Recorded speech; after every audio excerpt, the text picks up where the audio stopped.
ಎಲ್ರಿಗೂ hi hello ನಮಸ್ಕಾರ. Recently we plan to visit Ghati Subramanya on a weekend.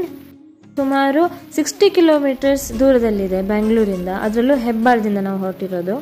ಎಷ್ಟು ಒಳ್ಳೆ ರೈಡ್ ಅನುಭವ ಆಯಿತು ನಮಗೆ ಅಂದರೆ, ಈ ಒಳ್ಳೆ ಬ್ರೀಸ್, ಹ್ಯೂಮಿಡ್ ಬ್ರೀಸ್ ಇತ್ತು. ಈ ಕ್ಲೌಡ್ಸ್ನ ನೋಡ್ತಿದ್ದೀರಾ ನೀವು, ಎಷ್ಟು ಚೆನ್ನಾಗಿರೋ clouds. So we enjoyed the ride like anything else. And ಇಲ್ಲಿ ಜನರು ಅಂದರೆ ಜನಸಂಖ್ಯೆ ಸ್ವಲ್ಪ ಕಮ್ಮಿ. ಪಬ್ಲಿಕ್ ಟ್ರಾನ್ಸ್ಪೋರ್ಟ್ ಯೂಸ್ ಮಾಡ್ತೀರಾ ಅಂದರೆ ಇಲ್ಲಿ ಏನೂ ಸಿಗಲ್ಲ. ಸೊ ಓನ್ ವೆಹಿಕಲ್ ತೊಗೊಂಡೇ ಹೋಗಬೇಕು ಅಂತ ಹೇಳ್ಬೋದು.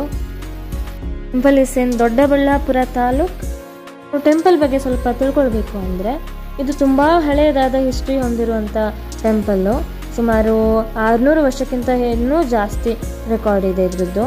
Popular and old pilgrimage centre ಅಂತ ಹೇಳ್ಬೋದು.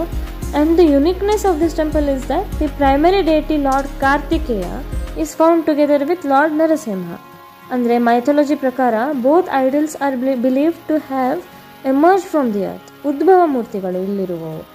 It's also an important centre in South India for snake worship. Snake worship ಅಂದ ತಕ್ಷಣ ಇಲ್ಲಿ ದೇವಸ್ಥಾನದ ಅಕ್ಕಪಕ್ಕದಲ್ಲಿ ತುಂಬ ನಾಗರಕಲ್ಲುಗಳನ್ನು ಸ್ಥಾಪನೆ ಮಾಡಿರುವುದನ್ನು ನೀವು ನೋಡ್ಬೋದು. Special rituals are performed during Brahma Mohotsava and Narasimha Jayanti is also celebrated here.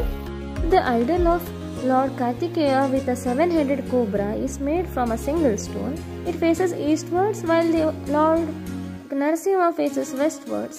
To ensure that both deities are visible to devotees at the same time, huge mirror is placed in the sanctum, that is the Garbhagudi. Mainly believes that the devotees that childless couples making vows shall be blessed with children by the Lord. The related ritual is that of installing idols of snakes. One can see thousands of such idols near the temple.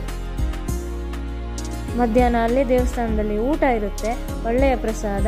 ಊಟ ಮಾಡಿಬಿಟ್ಟು ನಾವು ಸ್ವಲ್ಪ ಹೊತ್ತು ಆ ಕಡೆ ಈ ಕಡೆ ನೇಚರನ್ನು ನೋಡಿಬಿಟ್ಟು ಬಂದ್ವಿ. ಸೊ ನೀವು ಕೂಡ ಖಂಡಿತ ವಿಸಿಟ್ ಮಾಡಿ. ನಂದಿ ಹಿಲ್ಸ್ ಮಾತ್ರ ಹೋಗೋದಲ್ಲ, ಇಲ್ಲೂ ಕೂಡ ದೇವಸ್ಥಾನವನ್ನು ವಿಸಿಟ್ ಮಾಡಿ ಆಶೀರ್ವಾದನ ತಗೊಳ್ಳಿ ಅಂತ ಹೇಳಲಿಕ್ಕೆ ಇಷ್ಟಪಡ್ತೇನೆ. ಕೊನೆಯದಾಗಿ ಕೇತುವಿನನ್ನು ಪೂಜೆ ಮಾಡಲಾಗುತ್ತಂತೆ. So thanks for watching.